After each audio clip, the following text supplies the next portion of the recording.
It's Wednesday, the best damn day of the week. Yes, OSD Obsessive Sneaker Disorder. Thanks for tuning in to do each and every week. Man, the Sole Doctors and Disorders are in the building, and we got a great show in store for you. Episode 324, Soleless is the culture. Soulless, or are we getting better? Is it getting worse? Let us know. Hit us up, info at OSD Live, or hit us up at OSD Live on Twitter, Instagram, all that good stuff.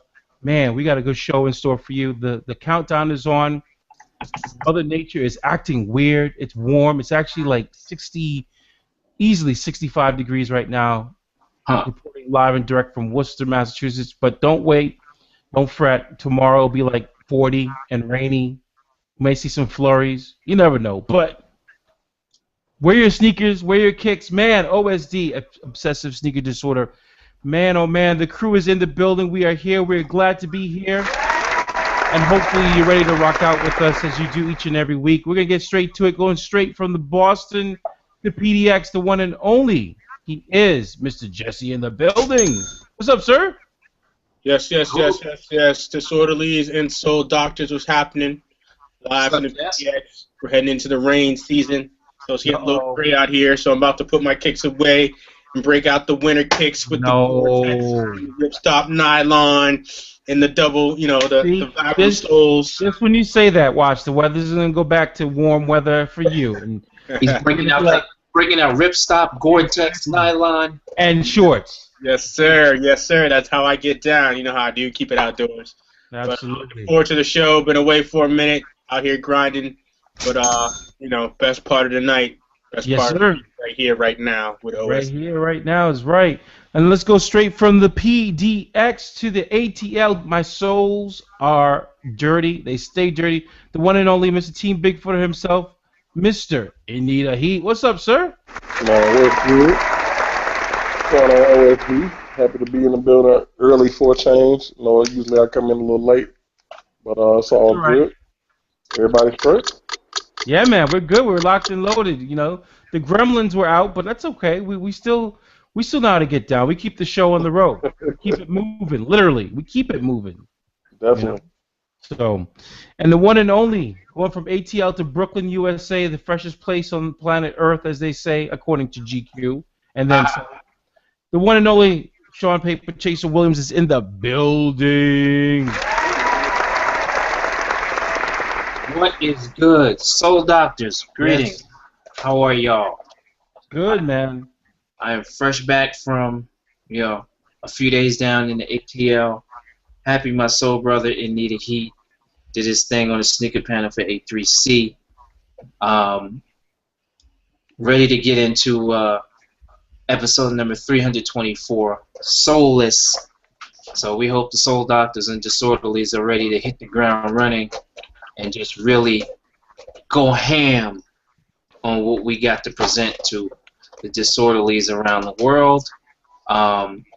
Moving right into events we got coming up. Speaking of past events from past weekend, this weekend we got coming up Boston Sneaker Jam. Website October 18th and October 19th. It's going down something serious. There will be Soul Doctors in the building. The illustrious Dwayne Edwards will be in the building. Folks like Edo G, Terminology will be in the building. A whole lot of New England's luminaries as well. And yes, sir. Sneaker lovers from around the Boston area for Boston Sneaker Jam. 2-day affair. 2 days. 10/18 and 10/19. Make sure y'all check that out. You can go over to bostonsneakerjam.com and get further info, buy tickets, the whole 9 yards over there. Shout out to Charged Concepts, who will also be in the building at Boston Sneaker Jam. Getting ready to let the fans of ours have those custom OSG Charged Concepts portable battery packs that last I gotta get my hand on those. Hella long. Yes, sir. Yes, sir. That, among many things that we'll be introducing as far as products going into the new year. Shout out to Come Clean Pop Culture Soap. The Playoff 11 soap is up on their site right now. Playoff? Went playoff. Yeah, Playoff? that's why I did the segue. Playoffs. So get on over to whenIComeClean.com and get your Playoff Jordan 11 soap. They're going fast because when they go up on Saturday, I'm pretty sure they'll be gone on Saturday. So you better pre-order now. And shout out to Yvonne and Ty over there. And you guys can stay tuned for some more product offerings from OSD.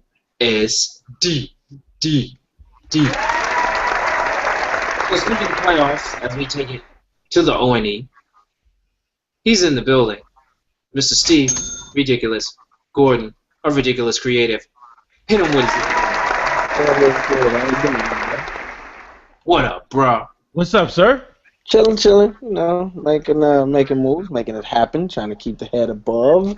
No Yes, sir. complaints. Nice. Man, you know you flew in the clouds. Stop being modest. Nah, man, I'm just keeping it moving. Now, whatever's in the comments wake, I can't be responsible for it.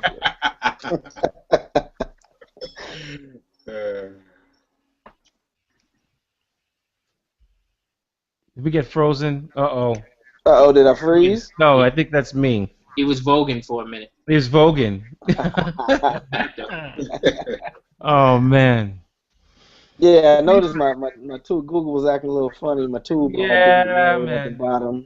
Yeah. But I don't want to interrupt the flow because, you know, you leave and you might not get back in. Leo know what I'm talking about. That doorman status.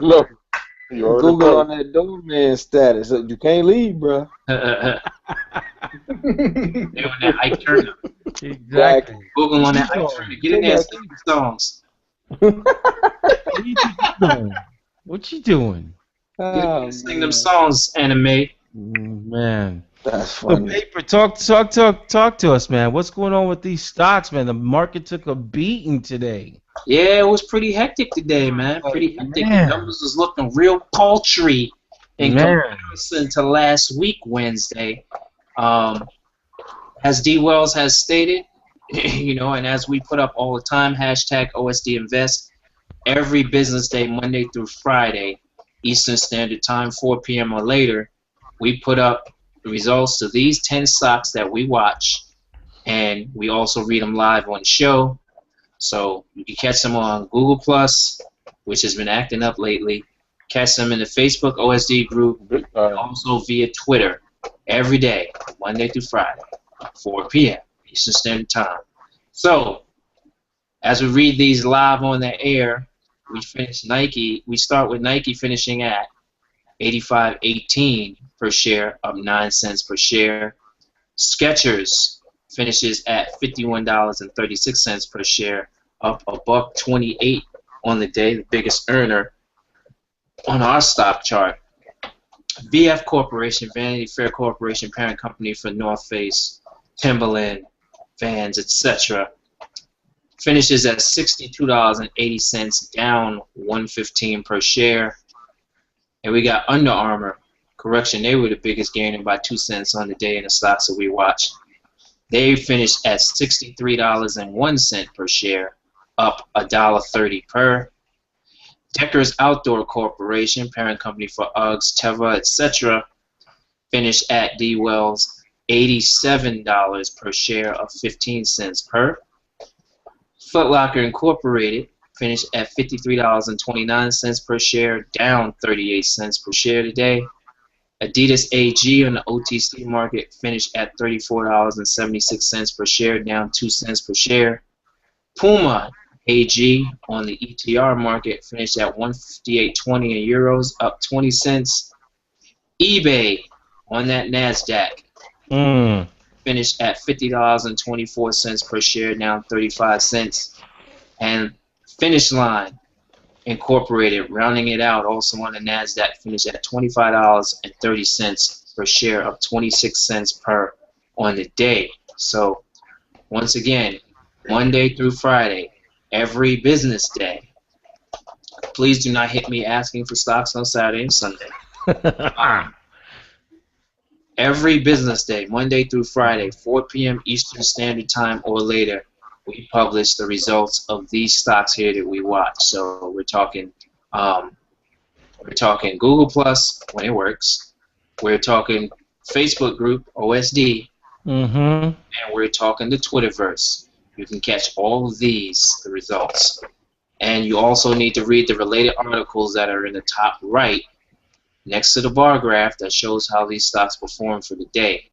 So once again, shout out to everyone who hits us up asking for some advice and guidance on how to get into the other side of the game. We definitely appreciate that, and we urge everybody to continue to do that, because that's where you're really truly going to win with this business these days, considering they're just cranking out, you know, for the most part, everybody, no disrespect, y'all all cranking out the same shit.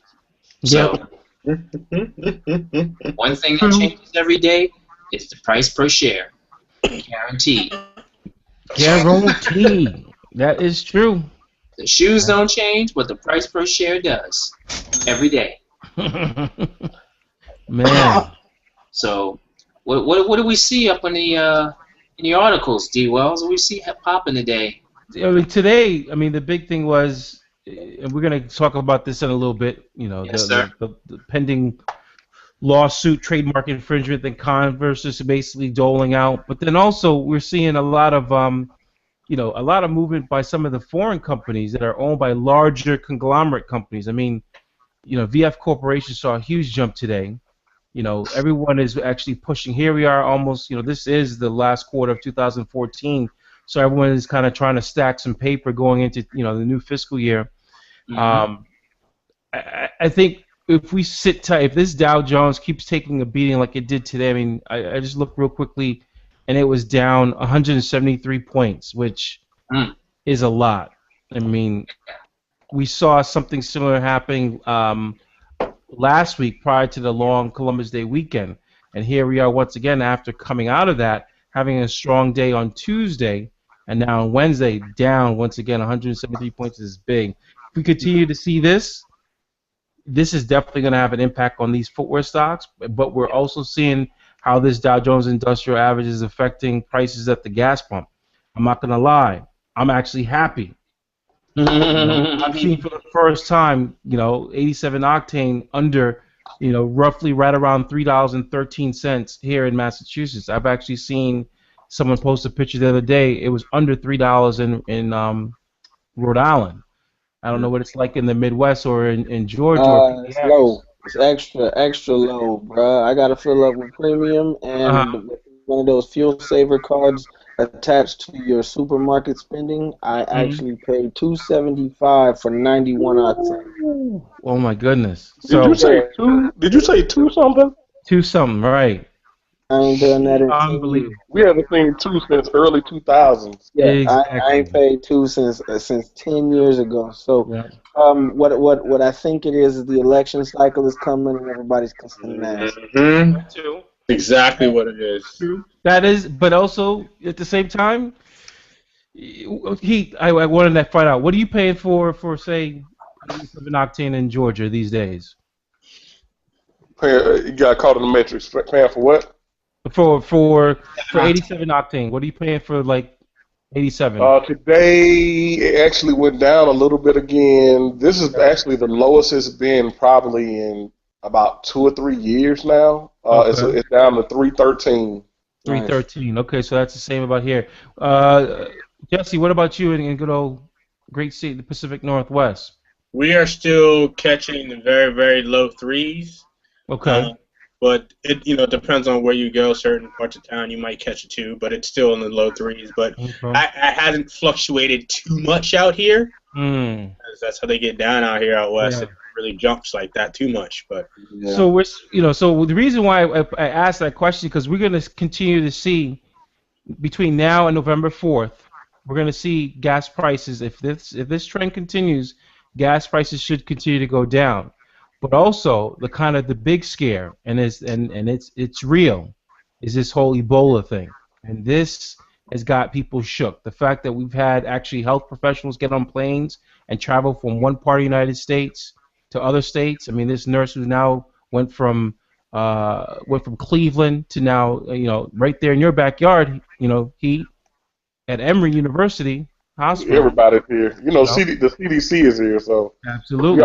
We're used to it down here. The fact that the President Obama was supposed to be actually in Rhode Island tomorrow night, stumping for some politician, he's actually call that trip off and staying home because people are nervous, and this is also going to affect the reason again. These all tying together. These all affect the stock market. These all affect these footwear stocks.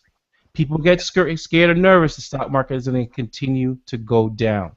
We're at a very, very, very volatile time in our country again, and people don't like to talk about these things, but you have to look at them on a grand scale and realize when people get scared. Yep. What do they do? They put their want to put their money in the mattress. They tighten that stuff up. Everything's getting tightened up, and what's the ripple effect when the people with money who provide jobs tighten up, and everybody else who doesn't have a job who's trying to get money, they start turning to other things. Yep. And the tides turn. So it's going to be a very interesting time, I think, throughout the end of the year, and it won't be until maybe mid-January after we get out of 2014 till we see what people are going to do. But right now, people are kind of tightening their belt straps and being like, okay, what do I have put away just in case shit gets crazy around here? It's crazy, exactly. Actually, I saw something, and we'll segue right after this. People are stockpiling. They're not just stockpiling sneakers. They're stockpiling canned goods, water, essentials. So, yeah. We watch shows like The Walking Dead. That. Yeah, well, you know what? Something like this, you never know where. You really question what could happen.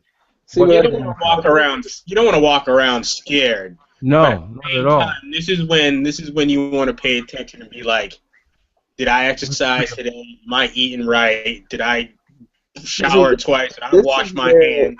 This is where I both love and hate our access to information and media because we often only take one side of it.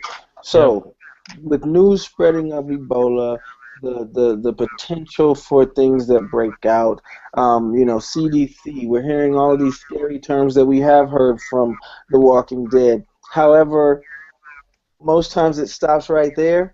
The research for the fear-mongering side is not matched by the wealth of knowledge for the part that could keep that shit at bay. Yeah. We use our devices for all these things to find out all the bad. It's so human nature that we don't look at the good things or things that will enlighten us to exactly how things are communicated. Like I saw a really funny quote as one of those memes, and it wasn't to make light of Ebola, but it was to make light of the sensationalism that we focus on. We wear masks and gloves for Ebola, but we won't put on condoms. Yep. Wow. It's true. I think I saw something similar, so I was respond to that one again. It's true, and it's a smack in the face that tells you exactly how dumb the majority of people are being. And I say dumb in the case of lacking the thirst or crave for knowledge and more about the sensationalism of things, because that doesn't mean you're not smart, but if you are smart, you're not using your intelligence, you know what I mean? Right. That's what gets me is now people are going to run around scared, and like you said, they're going to stockpile. The stock market is going to take a dip, and our own human nature will bring about some of these things in a hypochondriac sort of way that have nothing to do with the disease. Mm-hmm. Yeah. Exactly. Because the disease this one that we are talking about is actually on the low scale of transmission because it needs direct contact with another bodily fluid, much like AIDS, which is or HIV, which is why I found it curiously I got a little chuckle out of that whole Ebola condom argument. Because it's on that scale, and ain't nobody worried about catching AIDS unless you out doing wrong. Yeah. Same goes for Ebola. But nobody's talking about that because it's not sensational enough. The news is running with it. Fox News is blasting it. Fearmongers are pumping it. Hypochondriacs are like, oh my God, we're all going to die. When we've had stronger hand sanitizer. Yeah, exactly. We've had breakouts like this before. You're actually more prone at this point in your life to catch measles, rubella, mumps, and a lot of other things that could kill you just as quickly. Whooping cough. But we're not talking about those because they're not sensational enough. It's not zombified enough, you know? Let's segue to something that is zombified. Man. And that is Converse's desire to sue everyone. Everybody. Long list, boy. F your soul, F your couch, F your mother, everyone. They got it. Shout out to our homeboy Jim Muller from agoodwalkunspoiled.com for thank you sending over the info this morning. Shout out to Soulflower for following that up. What up, Flower? Converse is on a tear with C&Ds and lawsuits. Yep. You know what this has behind it, though? Now, this has the shadow of the swoosh. I'm going to read this. What about this? I'm going to read this as it reads from the article in the New York Times. The New York Times was one of dozens of publications, and it was even on the little news blurb in our corporate elevators today about them going crazy. I'm going to read a little bit of this New York Times version of the article by Rachel Abrams. That was actually from yesterday. So it says, first came the athletes, then the greasers, then came the nonconformists, the teenagers, finally the baby boomers. The shoe manufacturer Converse has sold its brand of cool and whiff of rebellion to generations of Americans. Fact. Now Converse, a century-old American footwear maker, says some of the core elements of its widely recognizable Chuck Taylor sneakers, black stripes, and rubber toe topper, are being co-opted by Walmart, Kmart, Skechers, and others. And it is taking them to court accusing 31 companies of trademark infringement in 22 separate lawsuits filed Tuesday in the United States District Court in Brooklyn. How about that? Yeah, I know, right? But while Converse, which has been owned by Nike since 2003, is suing for monetary damages, its main priority is getting imposters off the shelves. To that end, the company is pursuing a separate complaint with the International Trade Commission, which has the power to stop any shoes considered to be counterfeit from entering the country. That's where it got interesting. The goal really is to stop this action, said Jim Calhoun, the Converse chief executive. I think we're quite fortunate to be here in the possession of what we would consider to be an American icon. Weigh in, gang. Ridiculous creative. Brand strategist, specialist, whole 9 yards. All right, so first off, the large looming shadow of Nike. This is a Nike move. This is what they did to Adidas when it comes to that to the knit technology. Converse wasn't studying nobody else because these things were allowed to go. But this has Nike all up in it. Okay, so that's that. The one that, and I think Converse should protect their trademark. It's an iconic shoe. It's an iconic brand. It is in the fabric of Americana. That is fact. So I'm all in for that. My question would be a very simple thing of dates. There's a quote from a movie that I love. It says, "In the end, treason is a matter of dates. What side were you on when what thing happened?" Mm-hmm. PF Flyers. Did they come before or after? PF Flyers. Did they come about the same time? Because that would be, I'd be interested to see if they were on the list or if Converse let that boat sail and left that one well enough alone. Because while it's that kind of thing is while you're out there. PF Flyers was after 1937. Okay, so then I'm wondering if PF Flyers is on the list. Yeah. And PF Flyers is owned by New Balance. I was just about to say. And PF Flyers, and they are also known for their iconic high top look. High top, almost exactly like this. Yeah. Right. Do we have a list of the trademark infringement? No. So the reason I asked that is, what exactly are they protecting? Is it right down to the sole pattern, which also on a PF Flyer is very, very similar? Are they protecting the canvas upper, the rubber toe cap, also PF Flyer? That era, it's tough to protect things that are considered part of an era, part of a whole. All shoes from that era have that look. When we're talking, pre or post depression, we're talking early 1900s. Most everything was based off of that canvas upper chukka look. Many brands sported that. Right. A while back, we were talking to a brand that was trying to resurrect. Yep. What was that? Colchester, yeah. And they predate Converse by about 20 years. Exactly. Yet another brand that had the exact same sort of look. So, are they protecting very specific pieces of their trademark? Are they protecting the entire look of the canvas high top? I'd be interested to hear some more details. Or is this just a haymaker that you toss at a bully to get people to back up? Those who run scared, you've done your job without any litigation going all the way through.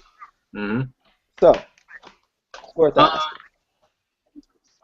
Based on what you just said, and based on what we just read, for the viewers, I have to err on the side of thinking that those 31 companies are probably people that don't have as long a history as Converse. Gotcha. Okay. Yeah. That's why I asked. I have to, because even the illustration of the PF Flyer on top, that wouldn't win in a court of law. That wouldn't win. Converse would not win that one, I don't think.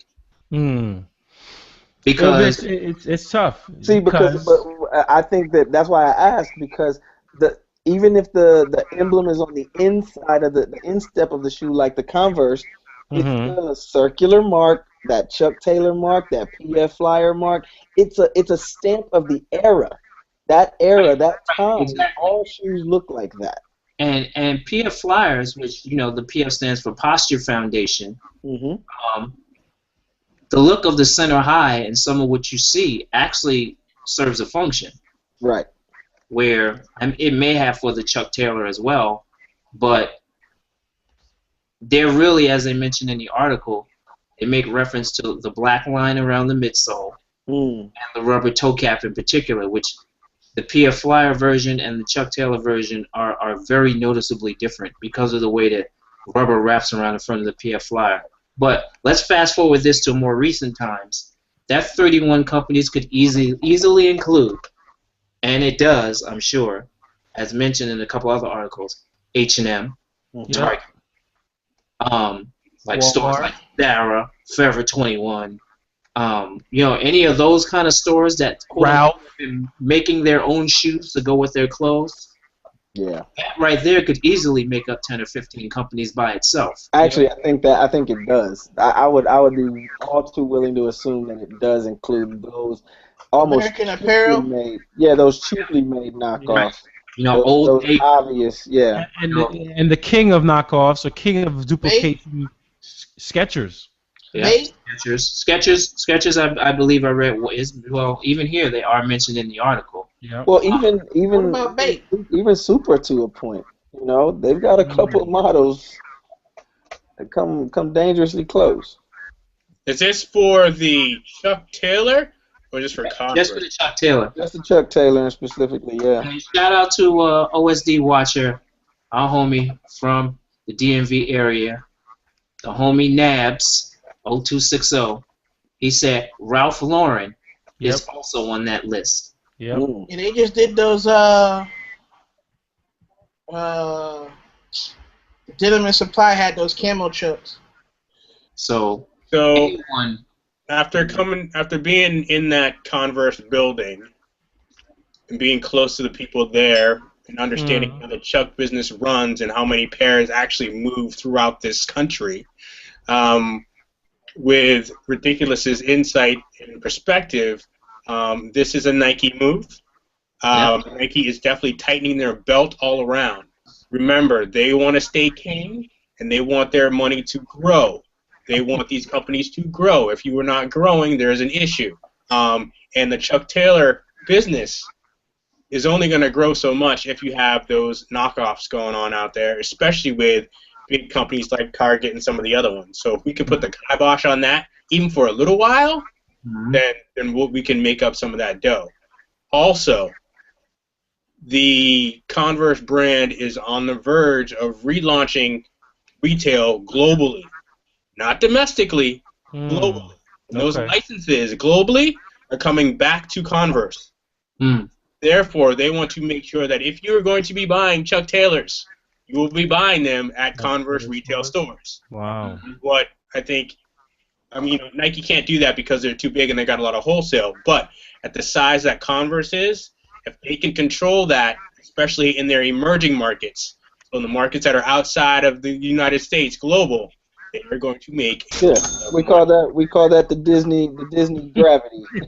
That's exactly what you do. Is when the licenses run out, you be the first in line to go buy back up everything, because that is what helps you kickstart or restart your holistic ownership of a brand. Well, here's an interesting counter argument. And again, shout out to the homie Jim J. Muller. What took them so long to take this action? Right. Because fake Chuck Taylors have been manufactured for, I want to err easily on the side of 30 years. Well, I think it's a licensing thing. I don't know that they did it without. I don't know that it's banditism. I don't know that they feel like they've got. I watched a documentary about. We were talking about. Oh, goodness. Sailor Jerry, the tattoo artist, right? Oh, wow, yeah. Sailor Jerry actually trained. Ed Hardy. Yeah. Ed Hardy is still alive, and he is a well-respected tattoo artist. Now, Ed Hardy's designs were bastardized by yet another designer, a French designer, who then pushed all his designs to the world. Massive, massive licensing, and everybody's like, "Oh no, it's hurting the brand." And in this interview, Ed Hardy was like, "What? I'm not mad at it at all. When those licenses run out and we can pull the brand back, I'm a billionaire. We did this on purpose. We allowed this to happen for a certain amount of time, and when it's time to call them back home, they're coming back home." Wow. This might not be a massive panic grab. This might have been at least injected into the plan to say, okay, enough is enough. You've had your time, bring them on back home. It's not a panic at all. It's not a panic at all. In order to have, as Ridiculous said, we've talked about, in order to have control globally, there's a lot of big money focused globally. Remember, domestic is only so much money, but the real opportunity are these emerging markets where they're spending money like crazy. Your Chinas, your Indias, places like that. And if you can have those licenses where you've been recently selling those, that's mad loot. And I think Nike's positioning themselves saying, I need Converse to make this much money in order for our company to be the billion-dollar company we want it to be. And the only way we're going to get there right now that we can see is to make sure we're prepared to buy these licenses back. So what do we need to do to make sure that that happens? Because we're not innovating. We're not doing basketball. We're not doing anything special lifestyle. But that Chuck Taylor's still selling 10 million, 30 million pairs globally a year. Right. So that's what I was getting ready to say. I want to stop you right there, Justin. Sorry to cut you off right there, but from the trademark, copyright litigation perspective, the argument in most cases is that someone infringing on your brand is basically hurting your brand. It's basically taking away from your profits, and it's showing your brand in a negative light. Neither has been affected in the Converse Chuck Taylor way of thinking, because it's still the all-time highest selling sneaker of all time at 1 billion pairs plus still. So no one is being affected by Converse Chuck Taylor knockoffs, number one. And number two, Converse didn't even go through the efforts earlier on to stop this. So if I'm a trademark person litigating this, I'm going, why now? Like I said, this is the haymaker that will get the weak ones to piss their pants and stop. The strong ones you proceed with later. Right. This is literally the big thump of the chest to say, we see you, and then you see who scatters. You see. Basically what I'm saying is if this was the Converse weapon, then I see them having a good shot at just shutting everybody down. But because it's a shoe that has left such an indelible mark on the sneaker business and has sold more pairs than anything ever will, you can't make the argument that knockoffs are hurting what you truly represent. Yeah, I don't think that it'll go. I don't think that's the Yeah. argument that'll help them win. I think the one thing though, the interesting thing is like Target was mentioned, but but Converse actually had a relationship with Target to produce certain amounts of Chuck Taylor looking shoes, but they weren't this shoe. So I mean, Target could be exempt. I'm just guessing because of what I've Well, seen. their shoe was called the One Star, I think. And, Yeah. But it looked just like the original Chucks, though. Didn't they do a red product with that? Yeah, The One Star is a Converse shoe, and they did have a deal with Target. Right. They had a very long-term deal with Target. So whatever Converse looking or Converse shoes you saw were actually Converse in Target. So I don't know that they're mentioned. No, you're right. You're right. What I was mentioning with that though is that it was to come back to what Leo started to say. Mm-hmm. That they are mentioning a Chuck Taylor All-Star very specifically. Yep. Not a vulcanized rubber toe cap. All those things in relation to this one particular model. Yeah. That to me, as a brand guy, is a very interesting, tiny little detail that will allow for some interesting returns. Yeah. I heard rumblings before. It was like a year ago. One of my designer friends was telling me, and I don't know if it actually happened. I have to pay better attention in the marketplace, but there was talk about the fact that that tab on the back of Chuck Taylor that says All-Star was coming off of the shoe. They were going to rebrand the All-Star, but that tab was coming off. It wasn't going to stay All-Star anymore. I believe it might just say Converse, or it might be just removed. I'm not really sure. But there was discussions about a relaunch of the actual Chuck Taylor, and that there was something going on with All-Star, because I believe there might be a model that they called the All-Star or the One Star, and there was confusion in the marketplace by consumers, and so they were going to take that off.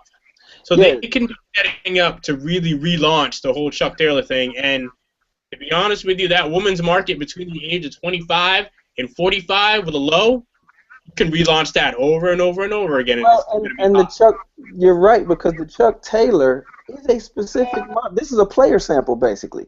This is Chuck's signature model. Without that star on the instep and that logo, you know, that's the interesting thing is, does it exist? These are Chuck Taylor All-Stars. Was there an All-Star that was not attributed to Chuck Taylor? Exactly. Because the Chuck Taylor was a signature model. Yeah. Well, the Chuck Taylor was given that name. Correct me if I'm wrong, D.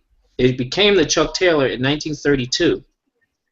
From 1917 till then, it was the All-Star. It was the All-Star. That's correct. Chuck Taylor's name on it after he did so well selling them and gave them so much feedback on what they needed to do to improve them. And that's exactly why I bring it up, because those are the details that in litigation will allow you to do some things or lose the case. Right. Chuck Taylor versus just the All-Star. All-Star. Yeah. So they're saying they're protecting its Chuck Taylor All-Star. So I would venture a guess that not just the name, but things that have circular logos on the instep or even on the ankle, canvas, black stripe, rubber toe cap. When you put all those little insignificant details together in protection of a particular model that introduced something, you might have yourself a case. Yep. The two metal rivets on the medial or lateral side, whichever one. Yep. I've seen that. Yep. Oh yeah, everyone. I mean, and we've seen it by so many other brands. Be it PF Flyers, we've seen it by, Wolverine. Well, even Palladium boots. Palladium boots look like this. Yeah. Absolutely. And correct me if I'm wrong, Palladium boots also have a circular tab, a circular logo stamp on the ankle. The markup on the shoe is ridiculous. Yeah. The markup on the shoe is just crazy. So it's like, of course people are going to copy it because they think they're going to be able to get the same margins, and they're not. Just because Converse moves so many pairs. But to make cup sole glued on shoe like that with some canvas, Easy. very easy. Very easy. But if you say, right now you can't rip it off, you got to come up with something else. I mean, who's next? If Converse is doing this, is Vans all of a sudden going to say you can't do a shoe like Vans? Mm. You know what I mean? It's like, damn. Then Vans takes out Keds, Tree Torn, all kinds of stuff. Well, like, again, but in a litigation-happy society, you don't have to be right. You just got to be crazy enough to swing. That's what Nike did to Adidas. There was nothing to stop the sale of the Flyknit compared to the Primeknit. But Nike knew, just toss a haymaker, enough confusion to give us an 18-month lead on these suckers, and we're good. It was unjustified, but because of litigation and it wasn't even that long. The lead time wasn't even that long. They didn't even have that long. Yep. That's what was crazy about it, because about 6 or 8 months later, that Nuremberg judgment was overturned. Yep. And so they just needed to toss a haymaker to gain them half a step in the marketplace and keep it running.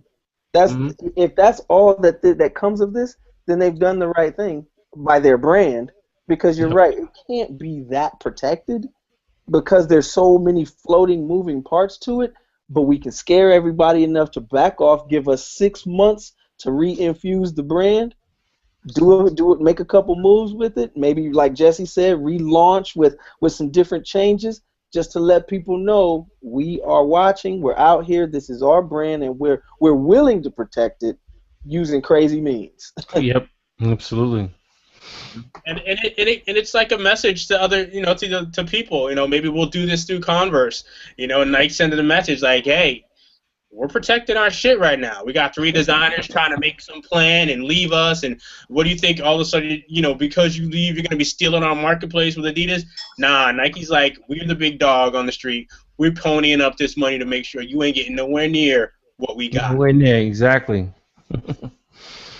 Oh man, Paper, you're hurting me, man. Oh, that's beautiful. You're hurting me. Yo. Hey, did y'all see that other one, that blue one? Yeah. Yeah. 572. This is one of those silhouettes again. Not many people have seen a 572. It took me a while to think when I first saw the 572, and it had to have been the late. It actually had to have been the early '90s, and it's been one of those that's been sitting in the vault. You know, it has some cues reminiscent, with the anti-roll bar, very reminiscent to the 580. I love the 580, 574 mix on this shoe. I always did. Exactly. I mean, talk about a big, the oversized, I used to call this the oversized Super N.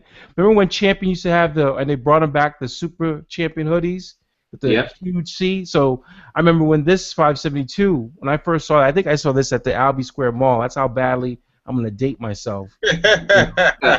Downtown Brooklyn. And with the Super N, it's just like... Super N was awesome, man. Out here, especially in Nebraska, they made an all red and white pair, and man, you couldn't stop people from wearing them on Husker game day. Is this a part of that pack that dropped today, or that they started posting today? Part of a pack. I'm not familiar. What pack is that? It's a standalone. The what? This one is a standalone. All right, hold on. Let me find it. Hold on. Okay. I mean, materials. I mean, gum sole, anti-roll bar. The only problem is, this is one of those you have to definitely put some protectant on those bad boys, because you will scuff them. I was just having this talk with people today.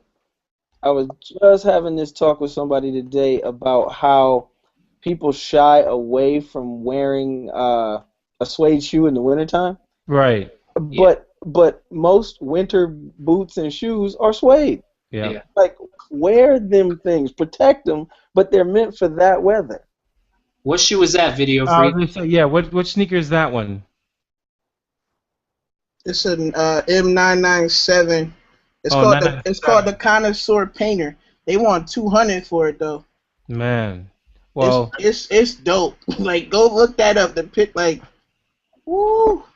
But I bet you a lot of work in the developer world. Hey, just to look at the toe box of this 572 and realize what the 580 looks like. It's amazing. Such a subtle difference, I mean, it's just the only thing that's changed really in the shoe looks to be the vamp, which is the front toe box. Mm-hmm. Right? So I mean, that lateral side, Jesse. Now that you mentioned it, when you're looking at a 5.72 versus a 5.74, look at that lateral side by the pinky toe. It comes up higher. Like I love those little details that are slightly different if you're watching. Yep. And that's just a pattern, you know, that's just taking the patterns you already have and say, will this fit on top of this? And then can we make this? I mean, that one sample probably came across dope, and they were like, yep, let's go. Yeah. So, the roll bar on this mixed with the 574 hints is crazy. Yeah. Hey, I can say... And they're playing on the trend right now because the M580 has got some bulk to it. And that's what I hear from some people, like, I don't want my shoes necessarily to be so bulky from New Balance, but the 574 and the 575 something else got a really low toe box. It's very sleek, and they want us to people to wear, you know. Well, and what I like is a woman in it last night, not in this, but in a 574, and she had small feet, and I was like, those shits look dope as hell. What I love too is that mix and match is something that we haven't seen from a company that literally has the parts to mix and match. Mm-hmm. Like and do it seamlessly. Yeah, like I never could do the 574 because you talk about zero rise way back before anybody was talking about it. 574s are flat. Yep. Yeah.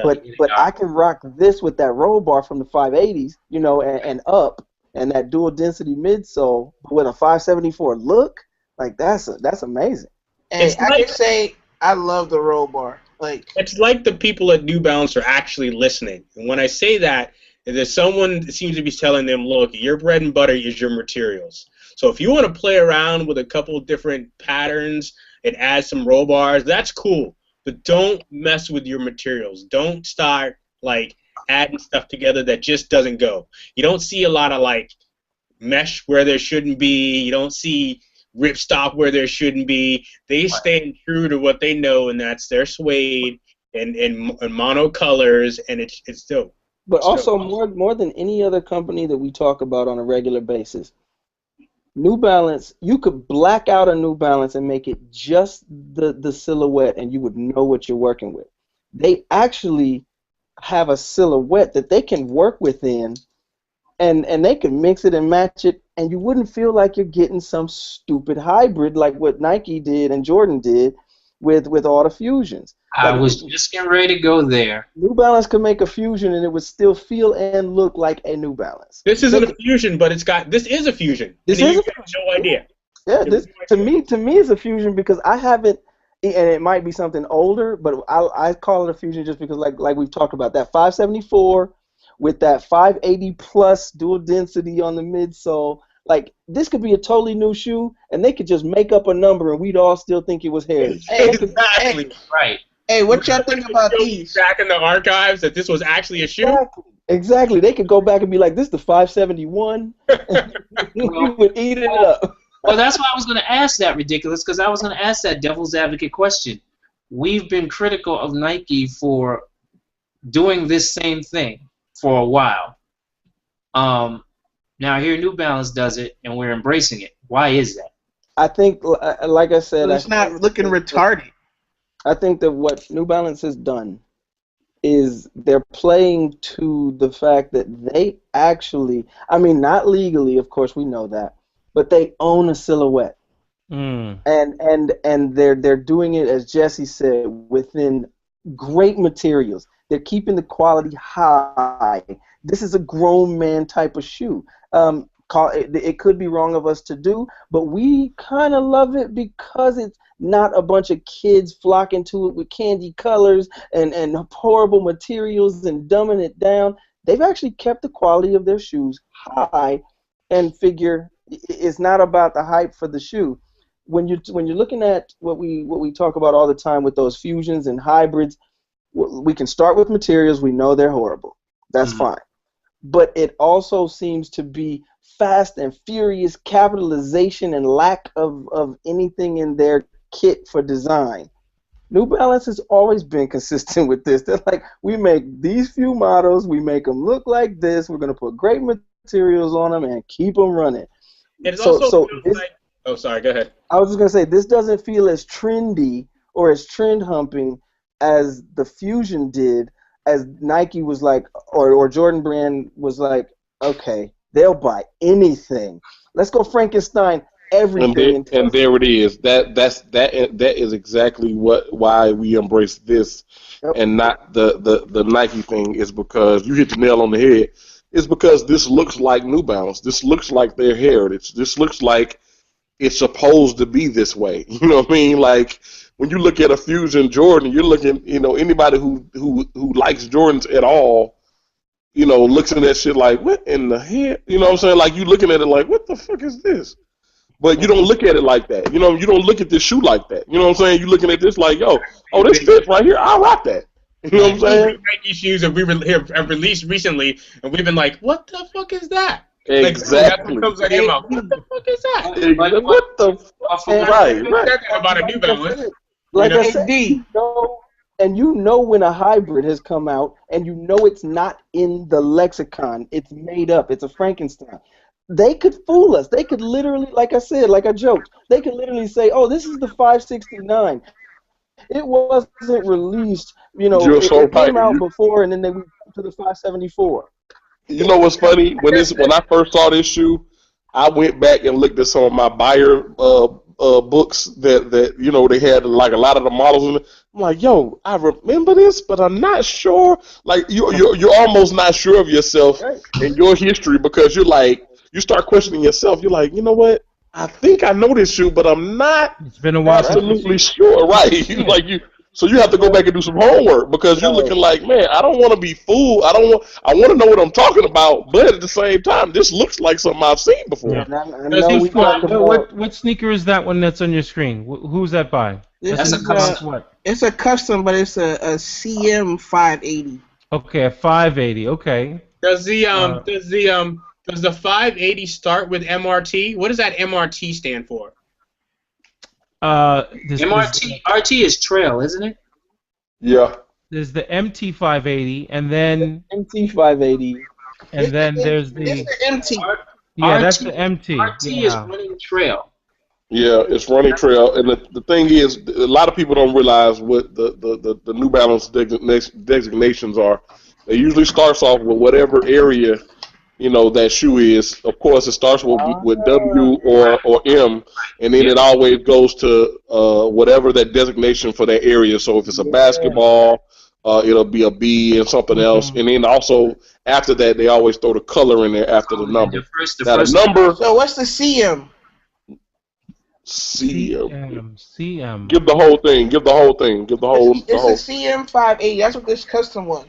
That's children. I was gonna say that's a child's. That's children. That's children. Yeah. That's MT is for men's. Right. Yeah, men's trail. Yeah. Men's trail. Yeah. Anything with a C is children. That's what the barbershop pack, 580 that you have there. Same thing. Right. Burn rubber. The way that we dig into this is pretty cool. This is pretty cool. The way that we dig in the shoes. So if you're telling me that the MT580 is men's trail, and you look at the characteristics of the MT580 when it first came out, so I'm talking about that green and orange one that had on the Gore-Tex. It looked like a trail shoe. Right, and that's why the bottom was so rugged, like it was. Right. This one right here. No, this is a running trail. This is style trail. I mean, there you go. It really seems like they're paying attention. It really seems like they got upset a couple years, not even years ago, because we talked about it on the show months ago, I think, at the beginning of this year, when they had all those videos about the gray New Balance is a white boy shoe. They're like, oh, really? Okay, we're going to come out with some gray New Balance shoes that are dope, and you won't be saying that no more. And you ain't. Okay, so that no more. So that was idiotic. Whoever said that though. This is called the M997 DTE. What the hell is that? DTE. DTE is the colors.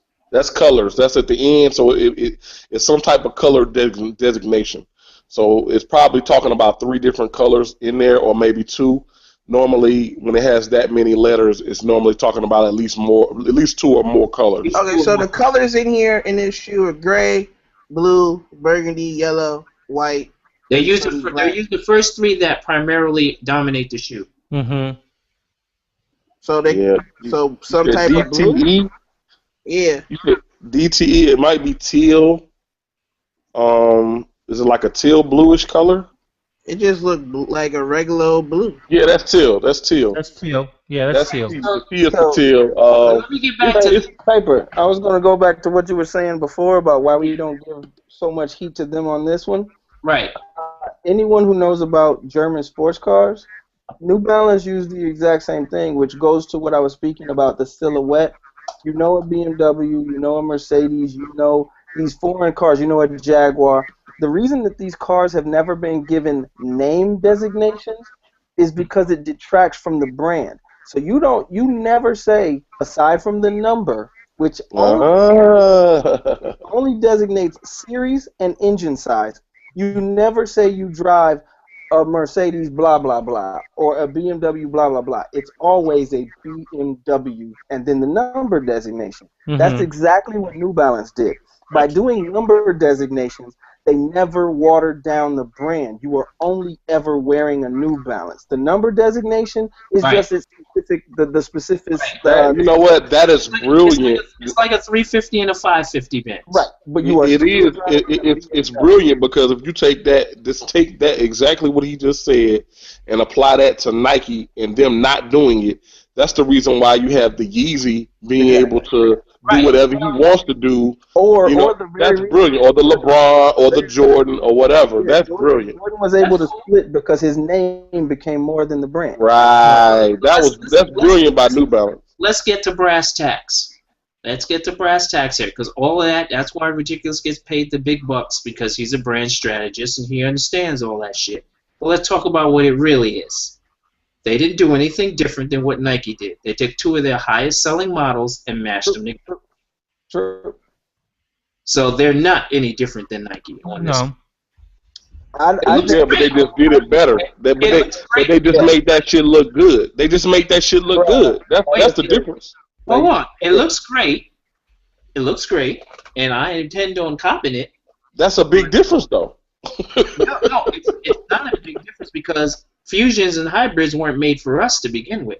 I don't know, babe. I'm gonna fight you on this one. I'm only gonna fight you on this one because Ridiculous and I were talking about that Air Max 1 that you don't like. Yes, I hate that shoe. You know what I mean? So if we're talking about some hybrids that we smashed on and given passes, and Nike, that Air Max 1, lovely. That's got to be. Wait, I don't give that shoe a pass. I do. No, you didn't. It will never get a pass from me. No, everybody else was giving it a pass. It will never get a pass from me because there's nothing better than the original to me. But that's just me. I might be the only one in the world that feels. Well, you are emotionally tied to that shoe, totally. So you're not gonna be rational when talking about that shoe. Totally. It's the same thing with. It's human nature. We're not going to be rational with certain shoes and certain things because we're emotionally attached to it. So you're not, we can't talk to him about that. Here's the thing is, I don't disagree. I don't disagree with him at all when it comes to the fact that he is absolutely 1,000% and change right that New Balance didn't do anything different than what Nike and Jordan did with the Fusion. However, this is where I do disagree. You can't plug a Fusion into the timeline and seamlessly have it be a part of the brand. It's a flippin' Frankenstein. No, totally. These aren't Frankensteins. That new Air Max 1 is not a Frankenstein. And so that's why you're trying to say Nike did it and New Balance did it. I'm not talking about that. I'm talking about Jordan Fusions versus these. Right. I'm not talking about the update to the midsole of an Air Max. I'm specifically with you, Pape. I hear you. I'm 100% with you. I'm talking about Jordan Fusions 1 through 15. You're absolutely right. Versus this. You're absolutely right. Let's go back to brass tacks, like you said, though. Let's keep it all the way G. If the shoe is hot, it's hot. Let's get back to basics. You know what I'm saying? The bottom line is, I don't give a damn if it's seriously. Let's be real. If the shoe is hot, we will say it's hot. Look, regardless if it's a hybrid or if it's a piece of shit or not. If the shoe is hot, it's gonna be hot. I'm gonna go back to the German sports car. The Bavarian sports car argument. BMW did release a 1 series, sold great. They released a 2 series, sold great, because it fits in the lexicon. The visual lexicon, the verbal lexicon, the performance lexicon. And the linear. Exactly. And so what New Balance did with this, and again, I agree with you, Paper, 100%, they are hybrids. However, the way that they executed the hybrid so that it fits the lexicon was right. That's the difference. It was done just as good as the Maxim 1. I do like the Maxim. I have a pair of Maxim 1s I do like. That's why I said it, because I remember that's the one hybrid that I knew you kind of like. Get down with the new Air Max 1s. Get out of here. Y'all gonna keep poking the bear. I don't already know. Hey, listen, when you big enough, you big as a bear, you can go ahead and poke one too. Listen, we can have it all year because of the context that we can put it in. And because we know the history of all of these shoes that got mashed together, be it New Balance or anybody else's. Right. You know? And I think that's the devil's advocate argument that we can have that no one else, no disrespect to anyone else, they won't have or they don't have. And let's answer the real question though. D, are these going to be in the 15 or not? I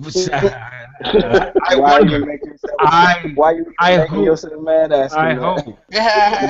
Because again, let's get down to the real shit. That's what we need to really know. Is it going to be available in anything larger than a 13? Well, I don't think they're going to be larger than anything in the 13 either because of the 580 chassis. 580 chassis don't go higher than 13. No, they do. They do. No, they do. They do go up. Yeah, they do. They go up to a 15. It's just extremely rare. This is just rare today. It's super rare. Yeah, stores have to request them. The 580 is one of my favorites. That's why I'm liking this 572. Your favorites? Man, 580. I love the 580. Hey, me and D might have to damn strangle somebody if we don't get some 580, right? 580 is my favorite. 580s, MT 580s I want, and I literally am waiting for the day I can go to Europe and find them in someone's back warehouse. That is the only pair I want. I want that original first Army green pair with the Army green one. Yeah. The 580. Video freak. How much did you say these are going to be? These 572s? The 572 we don't know. Not that. Oh, The 580 is my poor man's 999. It ain't poor though. It ain't poor though. These 572s are going to be somewhere around that 150, 170 area. Yeah, I see that. I mean, I'm a bargain hunter when it comes to New Balance. Yo, there's so many MT 580s out there right now. I will be on Joe's New Balance with the quickness.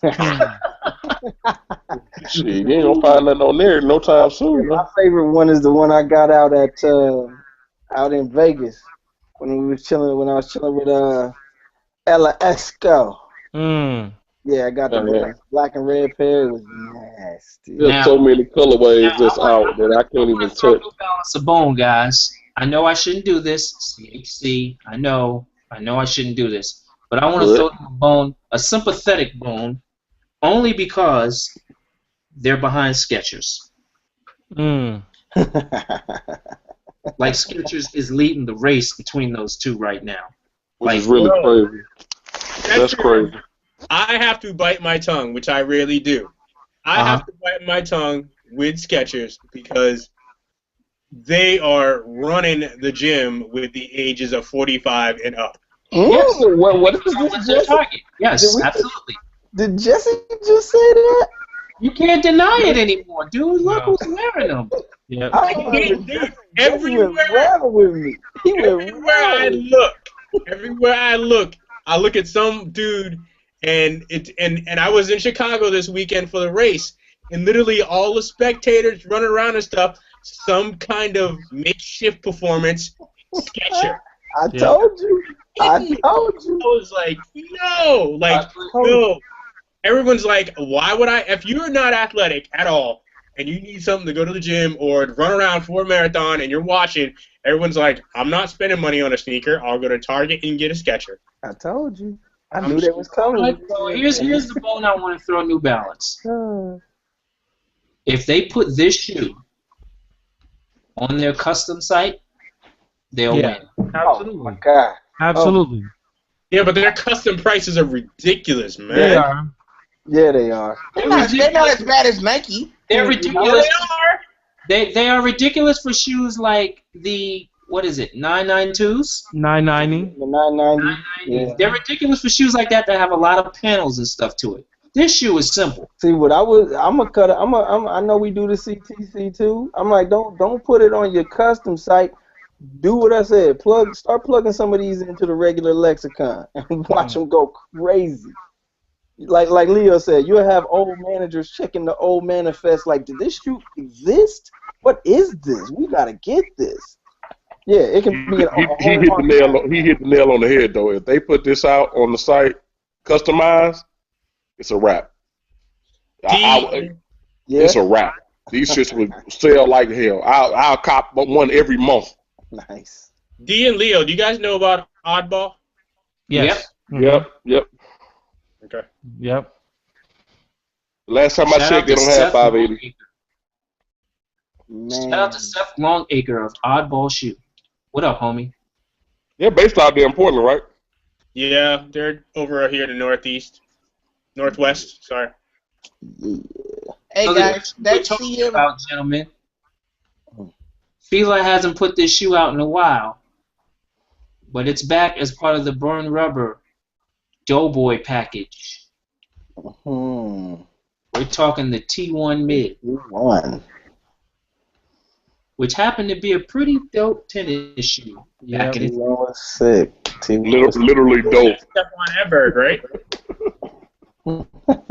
Hey, Burn Rubber trying to take over the world. So here we have it. What do we think? I'm personally tired of the fucking drug analogies with shoes. That's exactly what I was gonna say. I was like, because of the name, I'm not giving it any love. Yeah, it doesn't. And even more than the drug reference is the almost soft inference that we're dumb enough not to realize it. Yeah, I'm kind of tired of, everyone looking like they transporting keys or moving packs or flipping birds. Yeah. Like, come on, we're so off that. Yeah. You know what I mean? So this shoe and that entire pack, the duffel bag, the suit, everything just caters to that. And it's like, yo, come on, man. Why? Yeah, that's perpetuating. Why create the stereotype for us to just go and buy? Yeah. But did you notice if you go to the Fila website, what the price, on the regular, T-coat? Yep. $70. $70. How much is the other one? Let's see. How much is this one? Oh no, they're friends and family exclusive for Burn Rubber. Oh, okay. All right. They're not dropping. Thank God. Yeah, that's good. So they won't see the light of day. Okay, friends and family only. Okay. Because I don't want this would aggravate me like Reebok. What's the point of making a friends and family pack? Are you really that influential where all your friends and family wear this and it's going to give Fila some heat? Is that a kickback or something? No, I think they want to see. I think they want to see how good it does, like how much drama they're gonna stir up online, and they might drop it. You know what I'm saying? But it's also the fact that these are made in smaller quantities in specific workshops that don't hurt they don't go on the line. So no, it's not about pull.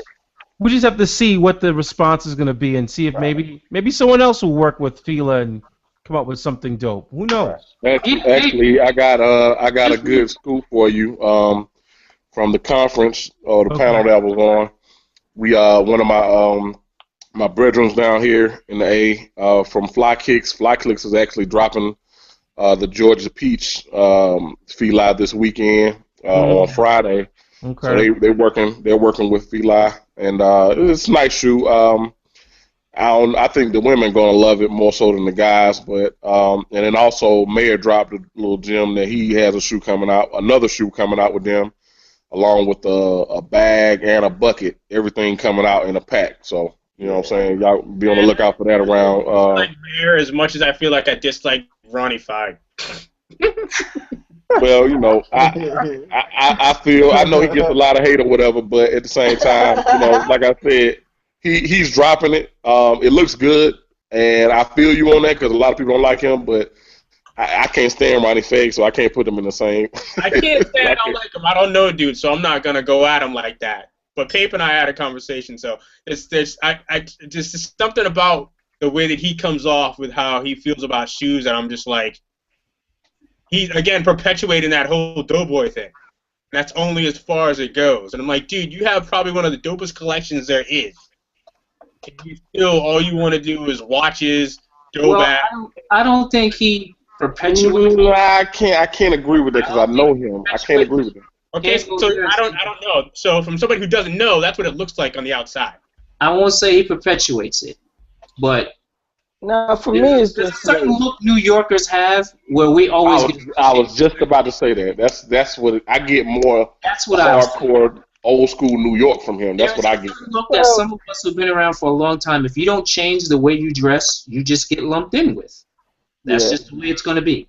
Yeah. I mean, I'm no spring chicken, so I get old school New York.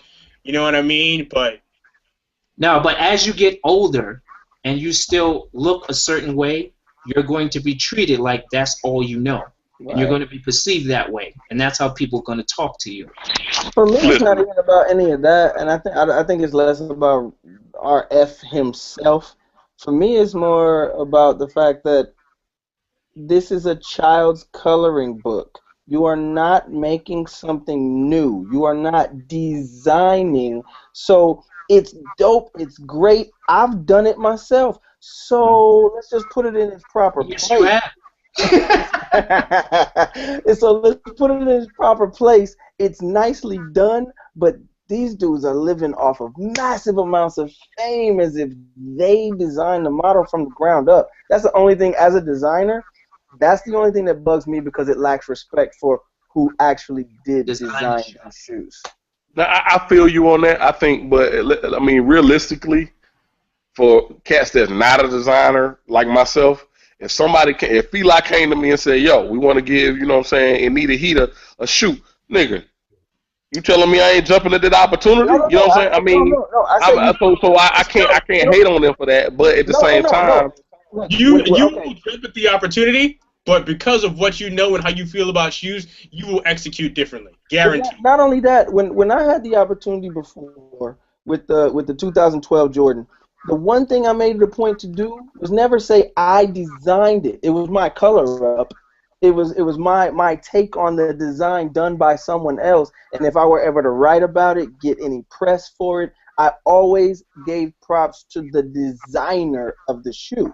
Well, I don't think he's came out and said he designed anything. I think he, like I said, it was more so it's a collab. Like I said, he has a shoe coming out with Fila. At no point are they designing anything. All they're doing is giving their input and using their influence from people who are following them, and they're using that to push shoes. That's all it is. I'm not taking that away from them. I'm just saying they've been put on a pedestal that I myself wouldn't be comfortable being on. It's a color up. It's a coloring book. It's a child's coloring book. Agreed. I agree. My gripe too is, well, not gripe too. I mean, I've said it already. My only thing is, with us being as creative as we could possibly be when we're given these opportunities, especially if we have people at these brands that are willing to rock with us on this stuff, let's not create the stereotype. Let's not create accessories that perpetuate the stereotype. Exactly. I think that's what I'm getting at, I guess. Right.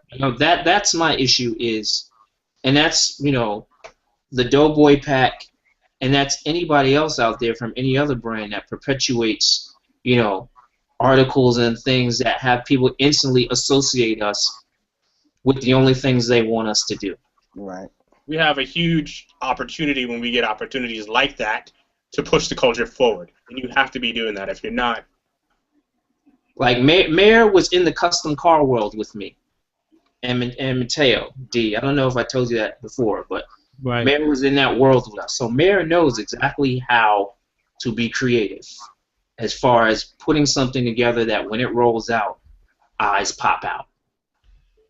Well, let me just say this from somebody who saw what he has coming. It's a little different. I like it. It's not something that we've seen from Feli before, or at least I haven't seen in a long time. So, like I said, just and you know, of course, I'm gonna take up for him a little bit because that is my man. You know, I did hang with him this past weekend, stuff like that. But at the same time, like I said, I just take myself and to speak on the burn rubber thing with the dope boy. I understand what you're saying. Let's not perpetuate, you know, but at the same time, you know, a lot of this shit is going to be done regardless of whether or not you put a name on this shit or not. You know what I'm saying? At the end of the day, I think we have to give Burn Rubber the shadow. You know, we have to give them the benefit of a doubt because they've done other stuff too. They've represented Detroit in several different ways. Okay, but what I'm saying is they represented Detroit in several different ways. This is just another part of something that they're representing from Detroit. So it's a broad. You have to look at it from a broad scope. You know what I'm saying? When they came out with the 580s, I mean, that was a work pack. You know what I'm saying? It was something that didn't deal with dope boys or whatever. But at the same time, they also saw this when they came up. So I have to defend this a little bit. I do understand what you're saying. Let's not perpetuate it. But all they're doing is they're giving you, you know, their experiences. You know what I'm saying? And using it in a shoe. To me, totally get it. I don't, in a way, and not that I disagree because I hear you. But how many times do we get to use that same card? How many times all of us can say that exact same damn thing? You know, and I don't disagree with you, Leo. I hear you. It's what they saw coming up, but that's what everybody says when they tell this same old story that, like it or not, perpetuates. I could tell you about the same thing on my block. You could tell me about the same thing on your old block. Paper, D, all of us can tell that same story. No doubt, but we have to look at this on a brand, on a broader scope. This is not. I could almost understand your argument if this was the first shoe that they came out with, but this ain't the first stuff that the first collab that they've come out with. This is something this is like what, their fifth, sixth collab. No, you're right. So the thing is, you have to look at it with a broad scope. It's more than just we gotta stop having tunnel vision. You know what I'm saying? Like, let's look at everything that they've done. I guess I look at it. One, this is kind of like what Ridiculous was saying earlier. You can't Frankenstein your brand.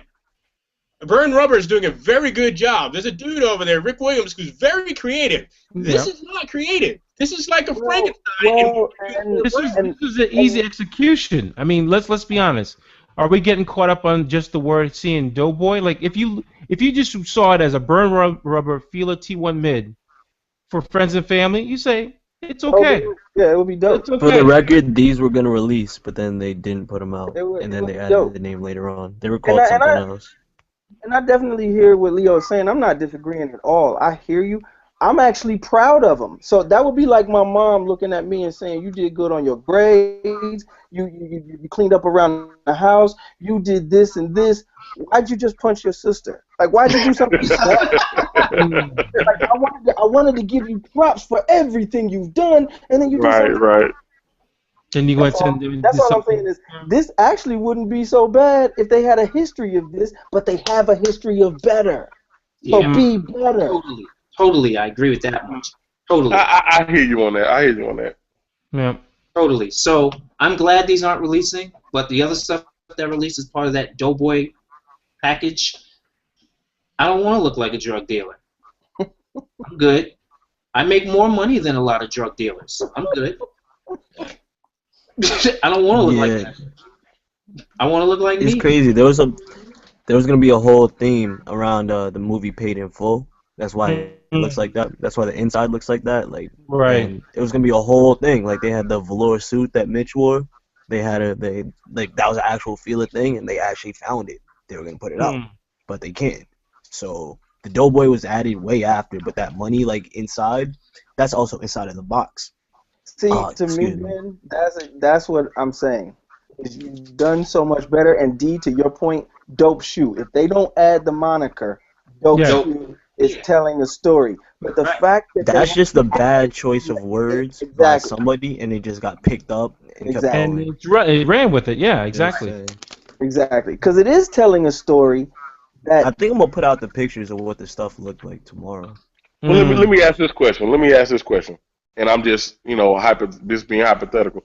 If they didn't call it the dope boy or the dope boy, and they just said paid in full, would it have made a difference? Not for me. No, it wouldn't have made a difference because it's the same story. Directly related to drugs. Yeah, Okay, I'm just asking because the whole dope boy. I know when I say that, I remember I used to get in trouble for saying that. You know what I'm saying? So the thing is, it's like if you say paid in full, I know you're telling the same story, but the like he said, the name or the name alone is a negative connotation.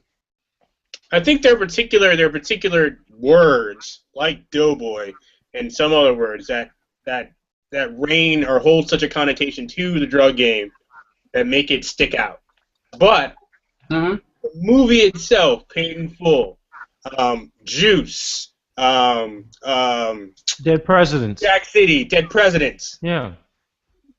They have their place in our culture that's different. I'd celebrate those movies any time of the day.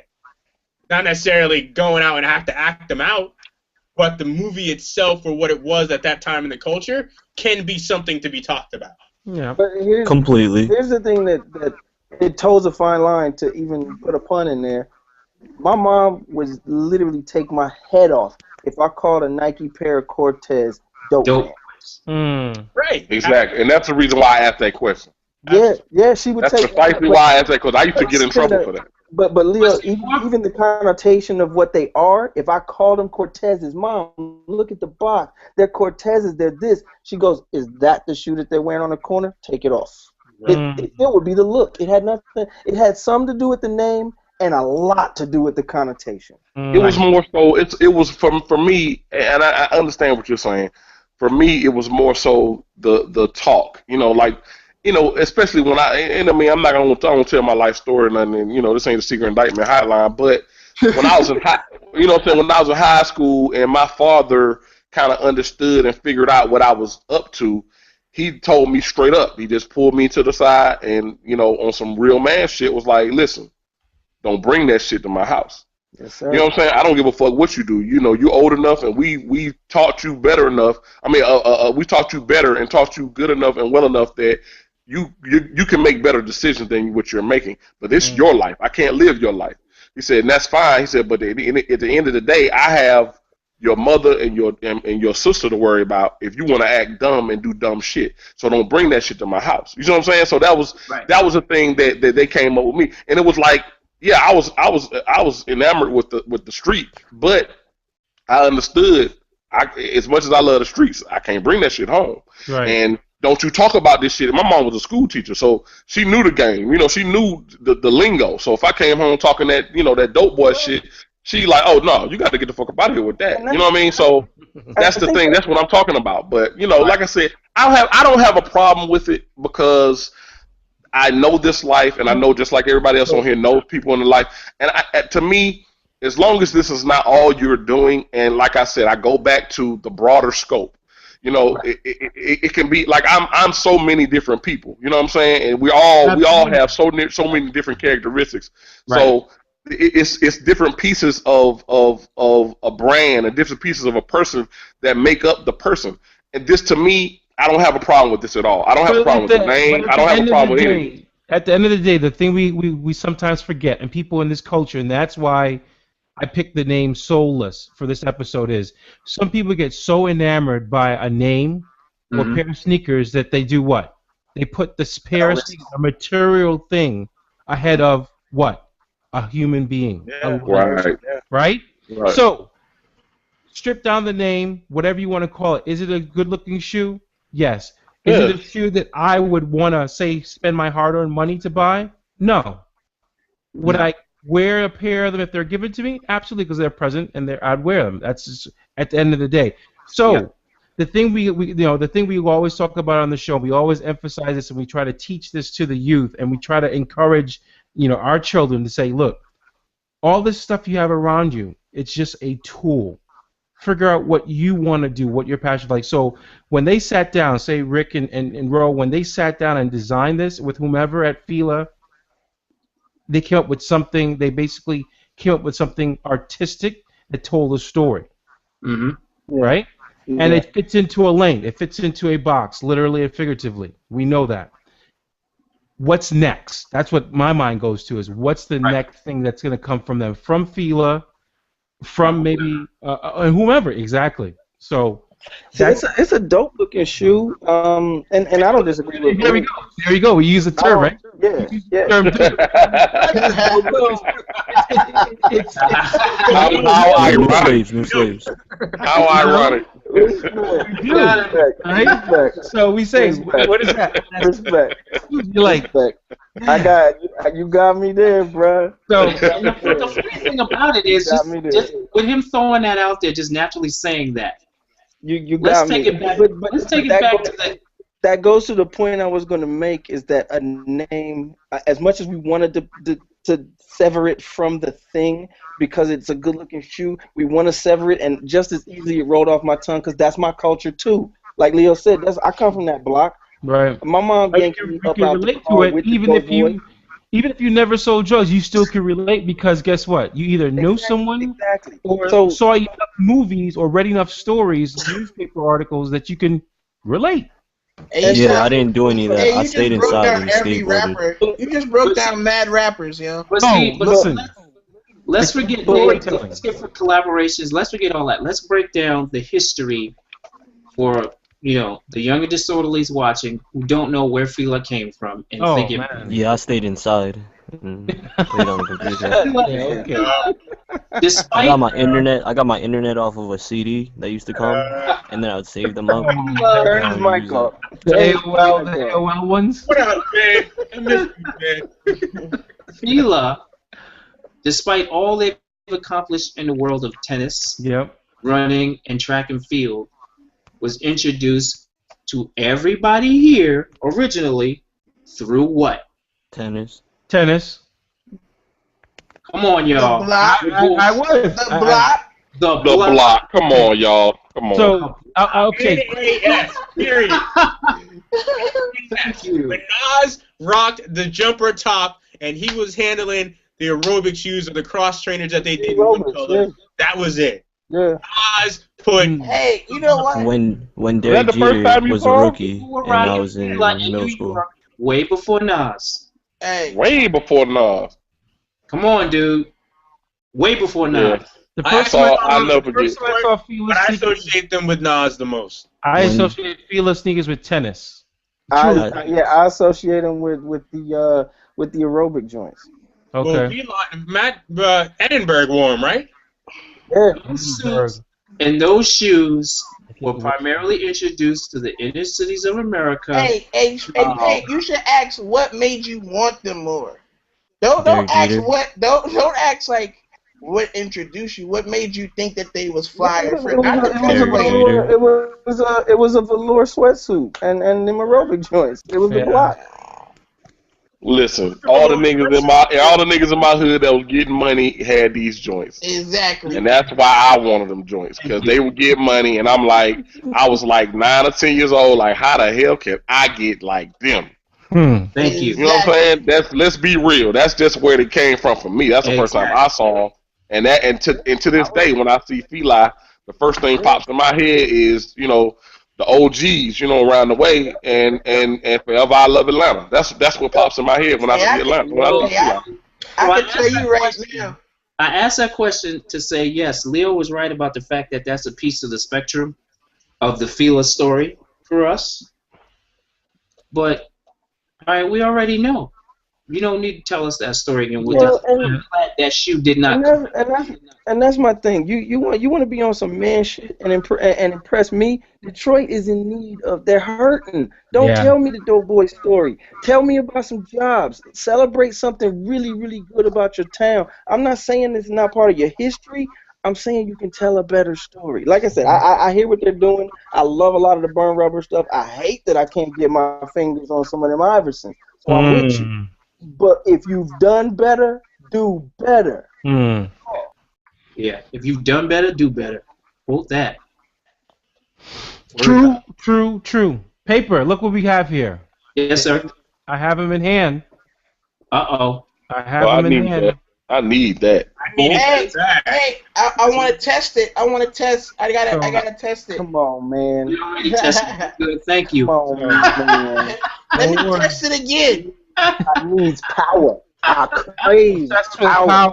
Obsessed with power. Charge concept. Obsessed with power. That's dope. Shout out. How much? That's a dope name, too. That is a dope name for it. How much? For those of you who are always on the go. Yep, always on the go. Where do I get it? I need it now. It's powered up. This is ready and fully charged. Look at that bad boy. Now you're just teasing me. What's that? How many charges does it give an iPhone? I've used this so far, and I've charged my 4S 3 times. Full charge? Are you serious? And it's still fully charged? Yep. Fully. Come on, man. Come on, man. It's still fully charged. I can do, yes. It's on. Actually, no. I stand corrected. It's on 75%. So you got 3 charges out of that already? Yep. Yo, where do I order one? And how long? Yeah, where do I get that? I need that.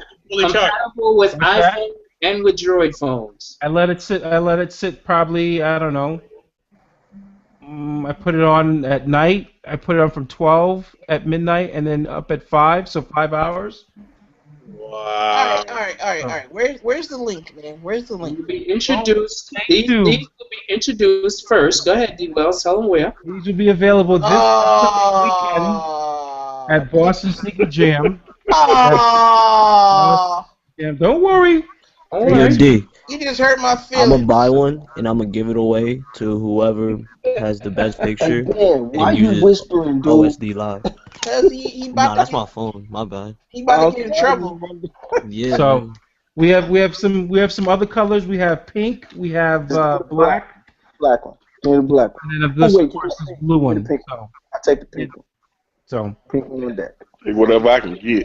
This weekend, the Sneaker Jam, and then they will roll out shortly after that. Yep. Yeah, man. What's the price point? These are going for $85. Obsessed with power. Hey, man. Hey, man. I like that, T Squad. Hey, man. Hey. So you gonna make me get on the highway this weekend, man? Hey, you gotta get you one of these. That's all. You gonna make me get on the highway this weekend, man? Hey, video freak. Yeah, do it. We got a full tank of gas. Let's go. Now, Paper, I gotta add one more thing before we wrap up for tonight's show, and this one I just saw, and I shared the link in the chat room. It looks like Beats by Dre is having their Air Jordan band moment. Yep. And this, this is awesome. Yeah. Tell me about this. You know, and Colin Kaepernick the other night, he got hit with a whopping fine. He got fined $10,000. And then Cam Newton said, "I don't care," and wore his. Man, they you know they paying the bill, but how long they gonna pay it for though? But you know what? He's like, I'll pay that shit. When you say they paying the bill, who's they? Beats. I always say Beats is paying that bill. Apple is not paying that bill. You crazy? Apple's not paying that bill. You don't think so? Apple's not paying that bill. Then that player must get a good check then if he paying it. Apple just paid $3.2 billion for that company. They are not shelling out any more money. So I think this is ironic and funny at the same time because here you have Framingham, Massachusetts-based Bose Corporation has an exclusive deal with the NFL, a partnership that they basically inked, that says, okay, here we're going to put our flag down, Bose, and we want to make sure that every coach on the sideline in their headset is Bose, as well as if players showing up to the field, they have. Wait, I got a question. Headphones as well, but no. What you just said. You said coaches. Yes. Coaches? So it's not Motorola no more. No, it's Bose. It's all Bose. Do you know how many Bose headphones are being given away by NFL players for Christmas? I didn't know that they made walk the talking headsets. They certainly do. They've got mic technology. They got all of that. Bose is a full sound production company. Yeah, then why they speakers blew in my car. Here's why I think that Apple will pay that bill. It is in Apple's pedigree to be not just counterculture, but counterculture in the highest degree. The owner, rest in peace, was known. He was famous for railing against. Steve and I think a lot of that still alive. I still think that a lot of that is left in the company's pedigree. It behooves them, even though they paid that much for that company, these things are still flying off the shelves. Exactly. It behooves them to have that. Like right now, we're talking about it. I got this link from a soccer mom, a few who knows that I talk about this kind of stuff in style and culture and audio. And she was like, did you see that he got a fine? And then Cam Newton. I got this link from somebody who don't even run in the circles that we run in. So it's great marketing for them. Right. And that's why Apple doesn't have to pay, because we're talking about it. And that's why they would pay. But I think that would be kind of turning a blind eye to what we know for a fact that Nike did with Jordan. They covered his tab for the exact same reason. They needed to do it. Beats has 67% of the market. Okay, so Paper, you try to tell me you think these players are making good enough change from Beats to be like, you know what, I'm gonna keep wearing them. No, I think they pay 10 racks a game. I don't think so. It's not the fact that they're making money, it's the fact that they want to be like each other. I mean, one gets a Ferrari, the other one gets a Ferrari. One has gold Beats, the other one has silver Beats. I'm not saying where it came from. Apple does not have to pay for this. Nobody said have to. Well, okay, let me clarify my statement. If they're sponsoring these players, and these players are saying, you know what, I'm gonna throw my Beats on. Tariq, all it is, first of all, these athletes were buying Beats before anyone approached them. Yeah, their sponsorship isn't really sponsorship. They just give it to them. So their sponsorship is purely product. Unless you're Russell Wilson or Richard Sherman or somebody that's been in a commercial for Beats, everybody else is purely product. Cam and Kaepernick have been in a commercial. Yeah, Cam and Kaepernick are in commercials. They both been in this year's commercials before the season started. In a big way, in a major way. And looking out the window when everything's moving mad slow, like they only had the one commercial. KG did it. I remember all the commercials. That's what I'm saying. The people that's getting fined are the people that's like on board. They're not the only ones who are going to get fined. They're not. They're not. No, they're not. They're not. You're right about that. Let's talk about history here. This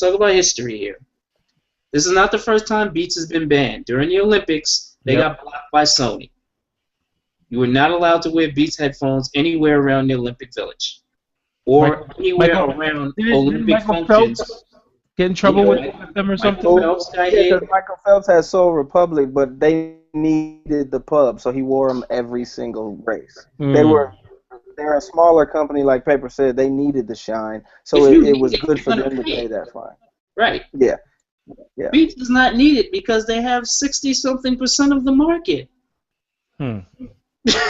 Bose is not even going to catch them by the time their licensing deal is up. Like that's cool, but I don't think. Why would a player want to do that? Yeah, I don't think that they let him. I don't think that they totally hang him out to dry. Now Kaepernick, he got busted, and it was a surprise to him. I do think that it may not be an ongoing thing, but I do think that it was a show of defiance to have Cam Newton do it. I know that. I know to my core that they picked up his tab, because you don't just show up the day after the press release and a fellow NFLer got hit for 10 racks, and then you show up with yours. That was planned. Hold on a minute. Hold on a minute. And I'm not saying anything stupid against NFL players. We're just talking about their body of work this year. They've done stupid. That's notwithstanding. I'm still saying. True. It came and go. Wear the headphones, bro. Wear the headphones this week. So I just think that happened. Corporate speak. Yeah, you're fined. You got to pay the fine this much money. Somewhere behind closed doors, can they say, okay, Apple says we'll pay the fine, but the fine has got to be donated to a certain charity? No, well, here's how NFL protocol works. So therefore, their payment is a tax write-off. NFL protocol works where any fine, or most fines, based depending on what it's for, your fines already go to charity. And NFL decided charity. Yeah. Fines don't go just automatically all the time back into that league's pocket that fines you. They have to be donated to something. I just think from a marketing standpoint. Now, after this, I don't know who. I just think from a marketing standpoint, from a brand management standpoint, when one of your most high-profile players is sponsored by that company, and right after another one gets tapped with a fine, he was told to rock his headphones. Don't avoid it. Wear them.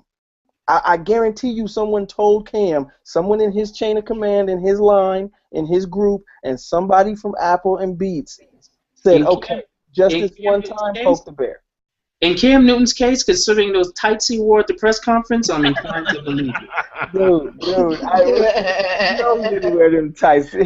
That's the news report.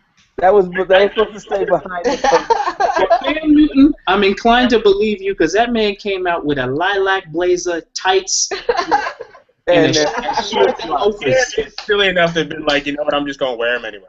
That was I'm telling you, no player. I don't care like how much you think you spent $400-something on some headphones is gonna be like, yo, I don't care about no $10,000. Yo, Tariq, you know NFL players just like I do. You know they say that about worse. Well, hey, I'm just saying, every week you gonna get 10. Nah, man, for some headphones you bought? No, they didn't pay for them. Man, I'm not going. My cousin was an NFL player. My other cousin is. I know for a fact that they will do one act of defiance when it comes to brand, and then they will tell them, okay, now pull it and let's go.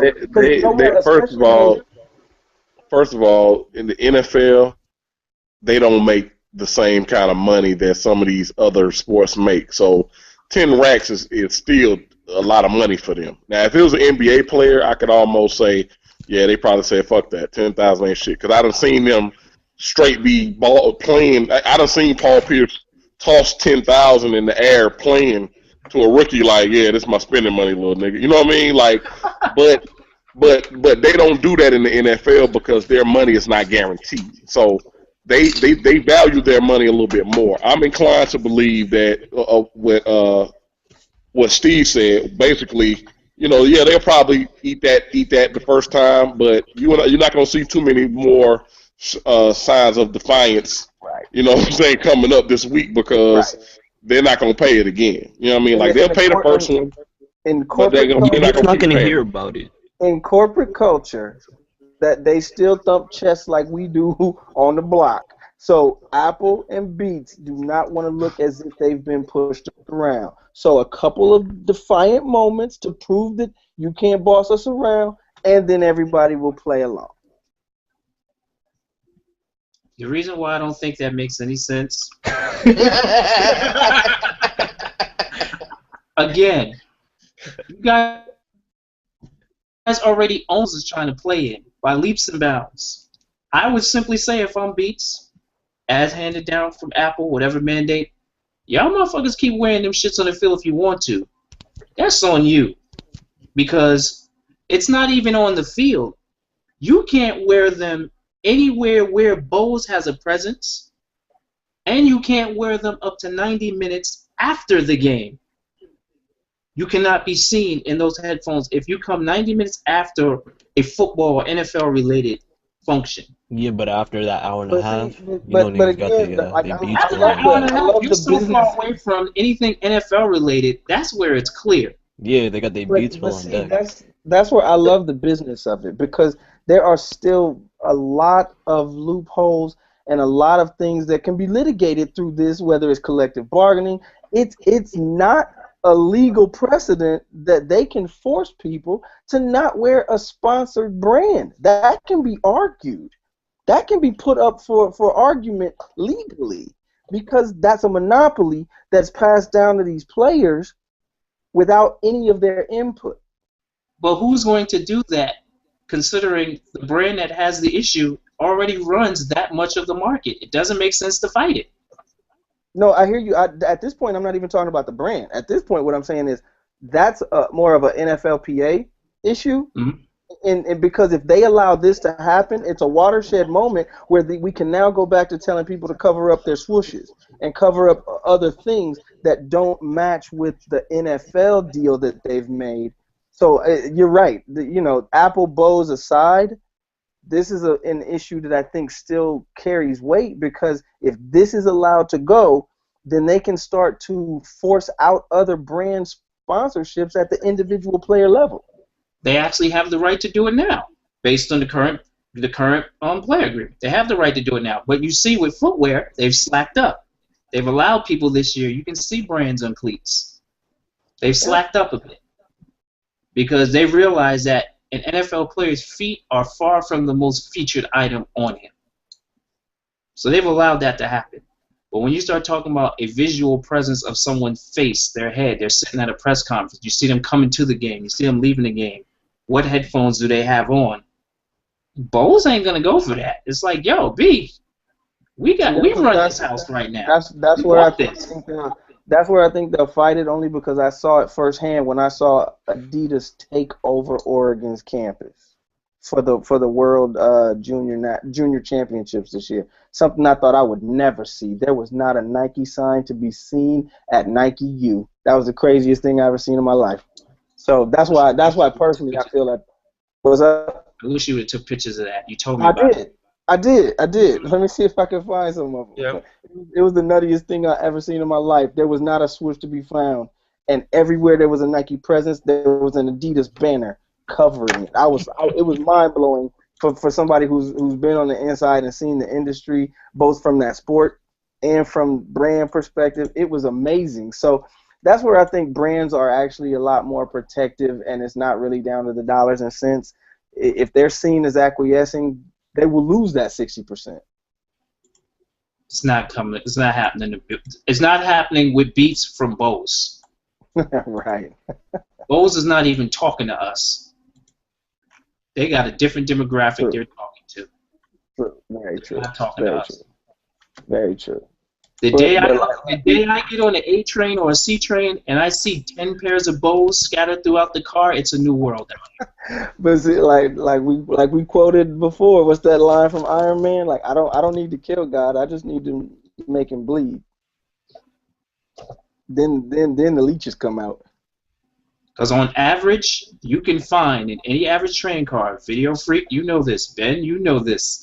You can find on average in any train car when you ride the subway, at least 3 to 4 people are wearing Beats. I can argue that too. I can argue with you on the Bose thing just because of the gentrification of seeing it. Like you see it a lot. You see it a good amount. You're not seeing Bose the way you seeing like the. No, I didn't say that, Ben. I didn't say that. I said you see it. That's what I'm saying. I've seen Bose headphones before Beats. You see it way more than what it used to be. But yeah, as the years go on, you are gonna see it more. I haven't seen it anywhere near, even now, with Bose's quote unquote marketing efforts. I got a Bose Bluetooth headset. Oh no! I'm not saying. I'm just saying you see it more because of the gentrification. Because I'm going off of piggybacking what you said with they don't come at us with their marketing. Yeah, they do. That's what I'm saying. Yeah. So I'm saying I'm seeing it more because of the gentrification around the neighborhood and you know what I'm saying? Like that's what I'm talking about. Their audiences and where they're traveling. Exactly. Yep. So I'm waiting to see what topples Beats from there. I just want the new Ludacris headphones. You want what did he just say? Ludacris headphones. Hey, you know what? Since we talking about the headphones and all that, like things have changed with the whole after the acquisition, and how like there's a lot less of free things going out. It should be. They pay $3.2 billion. No more free shit. Like I disagree. No, like it is because I've tried to get another pair and it's on lockdown. Like should be. Oh well, I don't have those type of connections, but like it's on lockdown. From what I see, there's no shortage of. Like, if anything, it's more. A person at a marketing company told like she couldn't even get nothing because like everything the approval thing now it's like approvals. Like they don't like her. That's all that means. No, no, it's a approval thing now where everything goes from Beats to Apple, and then Apple shuts things down because it's like giving things away. Tell him, Ben. He gave us the quotable of the night to end the show. Exactly. Oh, man. Ben, send me some shoes, damn it. He said they don't like her. Because they don't like her. I don't get shoes. Oh, man. Yeah, I get it. All right. This is episode number 324, Soulless. Mm-hmm. Yo, Boston Sneaker Jam. Hey, I need to talk about something too. We want Saturday to and Sunday. thank the Sole Doctors, the illustrious panel of Sole Doctors, prescriptions filled daily. Just reach out to them. And we'll be back next week with episode number 325 that will indeed provide an illustrious recap of this weekend's Boston Sneaker Jam going down up at the Boston World Trade Center. Is the Seaport World Trade Center is the correct description, D. Wells? That's correct. Seaport World Trade Center. Please make sure you get over to bostonsneakerjam.com for those of you in the New England area who are looking for a dope event to hit for 2 days and see and experience some really good stuff going down for sneaker lovers in the New England area. So that's it for us, D. Wells. It's time for us to roll out. Time for us to roll out. Hey, can I chop it up? Can I? I gotta plug something. No, you don't get to plug shit. Oh, damn. No respect tonight. What do you gotta plug? What do you gotta plug? British Knights, BK's, Brooklyn Knights? Yeah, the new episode of Ace of Customs is up. Okay. And I just want to let y'all know that, so y'all can go and check that out. It's the best one so far. Okay. Me and Mike and Dylan, like, really, we shot it, and I feel it's just the best one that we done so far. So. And it's online now. Yes, it is online now. Ace of Customs hit YouTube, episode 4, The New Athletes. It's out. Yeah, buddy. Anybody else got anything popping real quick before we close this episode? I'm gonna think of a real cool hashtag to give away something at Boston Sneaker Jam. All right. When you think of it, it needs to go out in the Twitterverse and in the Facebook OSD group immediately. 100%. All right. D. Wells, time to roll out. Time to roll out. It's been fun. It's been good. Y'all make sure you walk with us, talk with us each and every week. The Sole Doctors and Disorderlies, we want to walk with you. So if you have a comment, concern, hit us up at info@osdlive.com. OSD Live on Twitter, Instagram, all those good places, as well as OSD Crew 365. So until next week, keep your laces tied tightly, your tongue loose, and walk good. Y'all be safe. We're up and out this piece.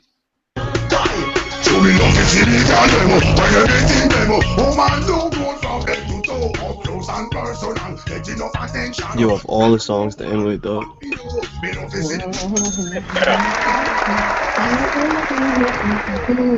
It's like Sunday night on Hot 97.